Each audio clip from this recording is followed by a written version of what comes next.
పల్నాడు జిల్లా దాచేపల్లి మండలం రామాపురం గ్రామంలో నేట మునిగి ముంపునకు గురైన మత్స్యకారుల కాలనీని గురజాల శాసనసభ్యులు ఎరపతినేని శ్రీనివాసరావు పరిశీలించారు.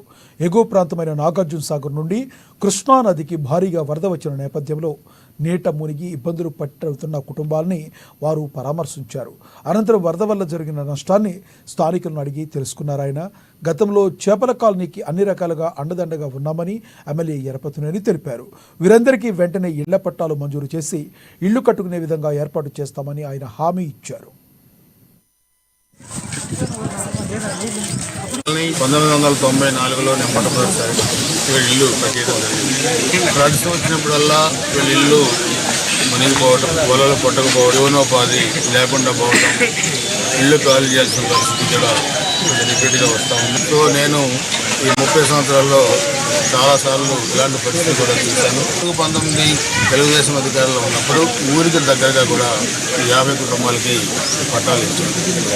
అయితే 19లో వైసీపీ ప్రభుత్వం వచ్చిన తర్వాత ఈ పట్టాలన్నీ కూడా ప్రత్యామ్నాయం చూపించకుండా ఇల్లు కట్టకుండా అదేవిధంగా ఉంచితే ఈరోజు మరలా ఈ వరద వల్ల ఈరోజు మహిళలు ముఖ్యంగా వీళ్ళందరితో కూడా మాట్లాడి భవిష్యత్తులో ఇలాంటి పరిస్థితి వచ్చినప్పుడు ఇబ్బంది రాకుండా రామాపురం గ్రామానికి దగ్గరలో 50 కుటుంబాలకి స్థలాలు ఇచ్చి ఇల్లు కూడా కట్టేయమని అడిగారు. తప్పకుండా తహసీల్దార్ గారు ఇక్కడ ఉన్నారు, మిగతా అధికారులు ఉన్నారు. అదేవిధంగా అందరితో కూడా మాట్లాడి ఇమ్మీడియట్గా వాళ్ళు కోరుకున్న చోట్ల 3 సెంట్లు స్థలం ఇచ్చి హౌసెస్ కూడా శాంక్షన్ చేయించి త్వరగా కట్టేయడం కూడా జరుగుతుంది. భవిష్యత్తులో వారికి ఎటువంటి ఇబ్బంది. అదేవిధంగా ఇప్పుడు ఎఫెక్ట్ అయిన ఫ్యామిలీస్ కూడా రైస్ ఇతర సరుకులన్నీ కూడా ఇవ్వడం జరిగింది. ప్రభుత్వం ఇచ్చేదాంతో పాటుగా వాళ్ళకి ఏమన్నా కోరుకుంటే ఇబ్బంది పడకుండా వ్యక్తిగతమైన సహాయం చేయడానికి కూడా